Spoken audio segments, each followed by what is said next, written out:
Hi friends! இப்ப நம்ம Pandian stores 2 சீரியலோட review தான் பார்க்க போறோம். வாங்க வீடியோக்குள்ள போகலாம். இதுல ஃபர்ஸ்ட் சீன்லயே தங்கமயில் ஐயையோ! நகை வேற போலி நகைன்றத யாராவது தாலி பிரிக்கிற ஃபங்ஷன்ல கண்டுபிடிச்சிருவாங்களோன்ற பீதியில இருந்தா. ஆனா இன்னொரு பக்கமும் தங்கமயிலோட அம்மாவும், அப்பாவும் அத பத்தி கொஞ்சம் கூட கவலைப்படுற மாதிரியே தெரியல. அது மட்டும் இல்லாம தாலி பிரிக்கிற ஃபங்ஷன் அப்போ கோமதி இந்த மாதிரி தங்கமயிலோட நகையை எடுத்து தங்கமயிலோட அம்மா கிட்ட கொடுத்துட்டு இதை உங்களோட பொண்ணுக்கு போட்டு விடுங்கன்னு சொல்லிட்டு கொடுக்கும்போது, ஆனா தங்கமயிலோட அம்மாவும் ரொம்பவே பெருந்தன்மையா நடந்துக்கிற மாதிரி கெத்து காட்டணுன்றதுக்காக சம்மந்தி வீட்ல எப்பவும் போலயே அவங்க ரொம்பவே தாராள மனசோட இருக்கிற மாதிரி சீன் காட்ட ஆரம்பிக்கிறது மட்டும் இல்லாம, தங்கமயிலோட நகையில கொஞ்சத்த எடுத்து நீங்க ராஜிக்கு கொடுங்க. ஏன்னா ராஜியோட நகையை தான் அவங்களோட வீட்ல இருந்து வாங்கிட்டு போயிட்டாங்கல்ல. அவளுக்கு தான் எந்த நகையும் இல்லன்னு சொல்லிட்டு கொடுக்க, ஆனா கோமதியா இல்ல நான் அவளுக்கு என்னோட நகையை கொடுத்துக்கிறேன்னு சொல்லிட்டு நீங்க உங்களோட நகைய உங்களோட பொண்ணுக்கு போட்டு விடுங்கன்னு சொல்றாங்க. ஆனா தங்கமயிலோட அம்மாவோ, ச்சே ஏன் அப்படி பிரிச்சு பேசுறீங்க? ராஜி என்னோட பொண்ணு மாதிரி தானே, பிடிங்க.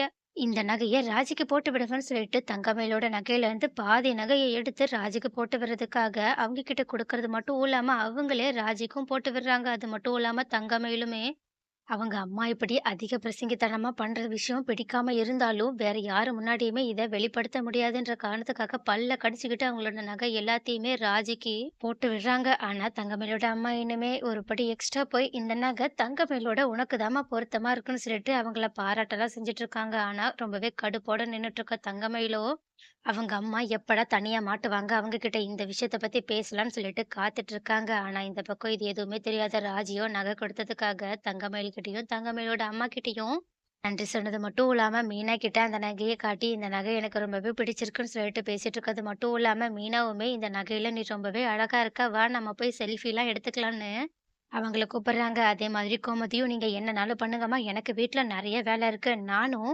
விருந்தாளிங்கலாம் வர்றதுக்கு முன்னாடி அந்த வேலைய போய் முடிச்சு வைக்கிறேன்னு" சொல்லிட்டு அங்கருந்து கிளம்பி போக, அப்போ இந்த மாதிரி தன்னோட அப்பா, அம்மா இதுக்கப்புறமா தனியா தான் இருக்க போறாங்கன்னு சொல்லிட்டு பார்த்த தங்கமயிலும் அவங்க கிட்ட பேசலாம்னு சொல்லிட்டு போக, ஆனா மீனாவோ, "அக்கா வாங்கக்கா நம்ம 3 பேருமே சேர்ந்து செல்ஃபி எடுத்துக்கலாம்னு" சொல்லிட்டு கூப்பிட, ஆனா அவங்க கிட்ட தங்கமயில் சமாளிக்கிற மாதிரி, "ஃபர்ஸ்ட்டு நீங்க போங்க. நான் இன்னும் கொஞ்சம் வேல இருக்கு. அத முடிச்சுட்டு வந்துர்றேன்னு" சொல்லிட்டு அப்படியே சமாளிச்சு அனுப்பிவிட, அவங்களுமே செல்ஃபி எடுக்கிறதுக்காக மொட்டை மாடிக்கு போயிட்டு ரொம்பவே அழகழகா செல்ஃபிலாம் எடுத்துட்டு இருக்காங்க. ஆனா இந்த பக்கமா தங்கமயில் செம்ம கோவத்தோட அவங்களோட அப்பா, அம்மா கிட்ட, "உங்ககிட்ட நான் தனியா பேசணும். அதனால மொட்டை மாடிக்கு வாங்கன்னு" சொல்லிட்டு அங்க மீனாவும், ராஜியும் இருக்கிறது தெரியாமலேயே அவங்கள அங்க கூட்டிட்டு போயிட்டு செம்ம கோவத்தோட திட்ட ஆரம்பிக்கிறாங்க. அது மட்டும் இல்லாம தங்கமயில் அவங்களோட அம்மா கிட்ட, "அம்மா உனக்கு அறிவே இல்லையாம்மா? என்னோட நகைய நீ போய் ராஜிக்கு போட்டு விட்டுட்டு இருக்க. அதுல 80 பவுன்ல 8 பவுன் மட்டும் தான் தங்கம்ன்றத அவ எப்படியாவது கண்டுபிடிச்சிட்டான்னா, நம்ம என்னம்மா பண்றது? அவ எவ்ளோ புத்திசாலித்தனமா அவ நகைய பார்த்த உடனேயே போலி நகைன்றத கண்டுபிடிச்சிட்டான்னா, அவ்வளதான் நம்ம இவ்ளோ நாள் ஆடுற நாடகம் எல்லாமே வீணா போயிடும். இப்போ நீ அவளுக்கு நகை குடுத்து தான் ஆகணும்னு சொல்லிட்டு யாராவது கேட்டாங்களா என்ன? நீ எதுக்காக இப்படி அதிக பிரசங்கித்தனமாலாம்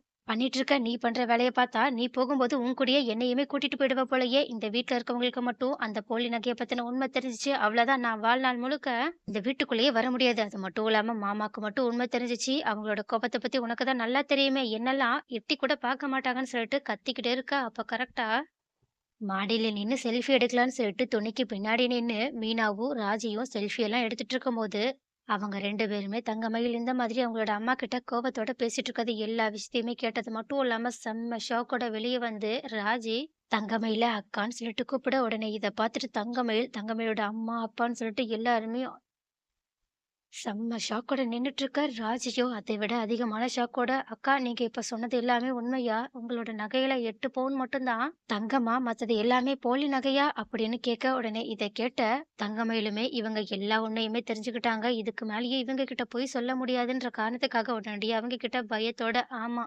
நீங்க கேட்டதெல்லாம் உண்மைதான். என்னோட நகையில 8 பவுன தவிர மத்த எல்லா பவுனுமே போலி நகை தான்" சொல்றாங்க. உடனே இத கேட்டுட்டு மீனா, ராஜுன்னு சொல்லிட்டு எல்லாருமே ஷாக் ஆகிட்டு நிக்கிறது மட்டும் இல்லாம மீனா ரொம்பவே கோவத்தோட, "என்னக்கா என்ன வேலை பார்த்துருக்கீங்க? போலி நகைய வச்சு எல்லாரையுமே ஏமாத்திட்டு இருக்கீங்களான்னு" சொல்லிட்டு கேட்க, உடனே தங்கமயில் பயத்தோட தடுமாறி போக, தங்கமயிலோட அம்மாவோ, "ஆமாம்மா தயவு செஞ்சு இந்த விஷயத்த வெளிய சொல்லிடாதீங்கம்மா. நீங்க மட்டும் இந்த நகை போலி நகைன்ற உண்மைய வெளிய சொல்லிட்டீங்க. அவ்வளதான் என்னோட பொண்ணோட வாழ்க்கையே வீணாயிடும்மா. அவள ஒரு நல்ல இடத்துல கல்யாணம் கட்டி குடுக்கணுன்றதுக்காக தாம்மா நாங்க இந்த மாதிரி ஒரு வேலைய பண்ணோம். அது மட்டும் இல்லாம கூடிய சீக்கிரம் எப்படியாவது பணத்த சம்பாதிச்சு நாங்க அந்த பவுன எல்லாத்தையுமே உண்மையா தங்கமயிலுக்கு போட்டுருவோமா. ஆனா அது வரைக்கும் இந்த உண்மைய யார்கிட்டயுமே சொல்லிடாதீங்கம்மான்னு சொல்லிட்டு கெஞ்ச ஆரம்பிக்க, உடனே மீனாவும், ராஜியும் கல்யாணம் நடக்கணுன்றதுக்காக இப்படி ஒரு குடும்பத்தையே ஏமாத்தி இந்த மாதிரி ஒரு வேலைய பார்த்துருக்கீங்களே! உங்களுக்கெல்லாம் கொஞ்சம் கூட இப்படி சம்மந்தி வீட்டார ஏமாத்துறோன்ற குற்ற உணர்ச்சியே கிடையாதா? அப்படின்னு சொல்லிட்டு கேட்கறது மட்டும் இல்லாம, இப்போ நீங்களா மாமாகிட்டயும், அத்தைகிட்டயும் போய் உண்மைய சொல்றீங்களாக்கா? இல்லன்னா நாங்களே போய் சொல்லட்டுமாக்கான்னு சொல்லிட்டு தங்கமயில பார்த்து கேட்க, உடனே இத பார்த்துட்டு தங்கமயில் என்ன பண்றதுன்னே தெரியாம கை, கால்லாம்